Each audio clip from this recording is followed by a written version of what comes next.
दोस्तों, कोई प्रभावशाली पद आपको बड़ा संरक्षण देता है, लेकिन जब वो पद चला जाता है तो वो संरक्षण भी चला जाता है। ये बात बिल्कुल फिट बैठती है माधवीपुरी बुच पर। दोस्तों, माधवीपुरी बुच जो कि सेबी चीफ हैं, जिनके सेबी चीफ रहते हुए बेहद गंभीर आरोप उन पर लगे। पहले हिंडनबर्ग ने रिपोर्ट निकाली जिसमें माधवीपुरी बुच पर बेहद ही गंभीर आरोप लगे। अडानी की कंपनियों के साथ बेहतर बहुत गहरे ताल्लुकात की खबरें इनको लेकर आई। उसके बाद रॉयटर्स ने भी इनको लेकर बेहद गंभीर सवाल उठाए और यह आरोप भी लगाया, माधवीपुरी बुच पर बाकायदा यह आरोप लगाया गया कि सेबी चीफ होते हुए उन्होंने कॉन्फ्लिक्ट ऑफ इंटरेस्ट किया, मतलब दूसरी कंपनियों से सैलरी भी वो ले रही थी। लगातार आरोप लगते रहे माधवीपुरी बुच पर, लेकिन सरकार ने माधवीपुरी बुच को पद से नहीं हटाया।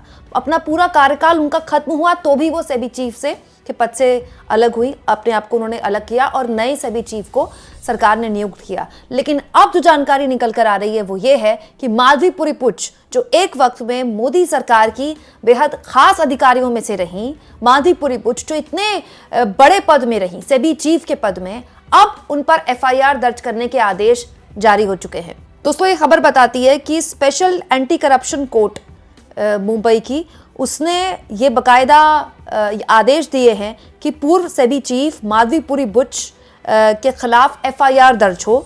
ये जो ऑर्डर दिए गए हैं स्पेशल जज एसी बैंगर ने दिए हैं और एक पत्रकार है सपना श्रीवास्तव जिन्होंने उनके खिलाफ शिकायत की थी, जिसके बाद माधवीपुरी बुच पर और उनके साथ कुछ और लोगों पर भी एफआईआर दर्ज करने के आदेश आ चुके हैं। जो आरोप माधवीपुरी बुच पर लगे हैं दोस्तों, वो बता देती हूं मैं आपको।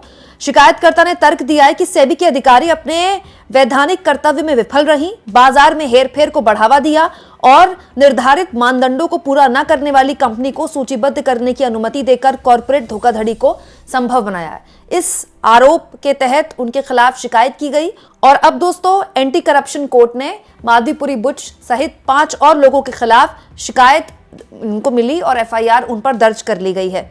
यही नहीं दोस्तों, जो बातें अदालत ने कही हैं एफआईआर दर्ज करने के आदेश के साथ साथ माधवीपुरी बुच पर, वो बड़ी गंभीर है। सुनिए कोर्ट क्या कह रहा है। आरोपों में संज्ञेयता अपराध का पता चलता है, इसके लिए निष्पक्ष जांच की आवश्यकता है।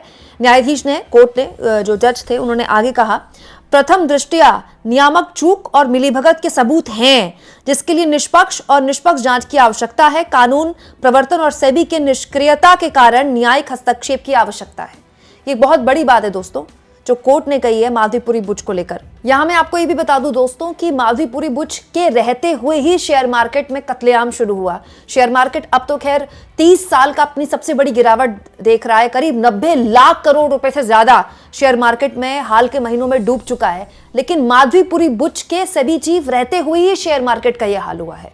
और माधवीपुरी बुच जब सेबी चीफ थी तो ये माना गया था कि जितनी सख्ती उनको अडानी की कंपनियों पर दिखानी चाहिए थी, उतनी सख्ती उन्होंने नहीं दिखाई। ये आरोप किसने लगाए थे? कांग्रेस पार्टी ने लगाए थे, विपक्ष ने लगाए थे। इस पूरे मुद्दे को लेकर सरकार बिल्कुल चुप रही। सरकार ने माधवीपुरी बुच की ना तो कुर्सी उनसे छीनी और ना ही उन पर कोई कार्रवाई हुई। लेकिन अब जब माधवीपुरी बुच का कार्यकाल खत्म हो गया, नए सेबी चीफ को नियुक्त कर दिया गया, तब उन पर एक बेहद ही गंभीर मामला, जिस पर उन पर एफआईआर दर्ज होने के आदेश कोर्ट ने अब दे दिए हैं। आपको क्या लगता है दोस्तों, एक वक्त में मोदी सरकार की इतनी करीबी अधिकारी रही, अगर अब उन पर कोई गाज गिरी तो क्या इस सरकार के लिए मुश्किल पैदा हो सकती है? क्योंकि विपक्ष ये भी आरोप लगा रहा था कि न जाने कौन सी दुबती रग है माधवीपुरी बुच के पास कि ये सरकार उन पर हाथ नहीं डाल पा रही, ये सरकार उन पर कार्रवाई नहीं कर पा रही है, जबकि उन पर और उनके पति पर बेहद गंभीर भ्रष्टाचार के, कॉर्पोरेट भ्रष्टाचार के आरोप लगे थे।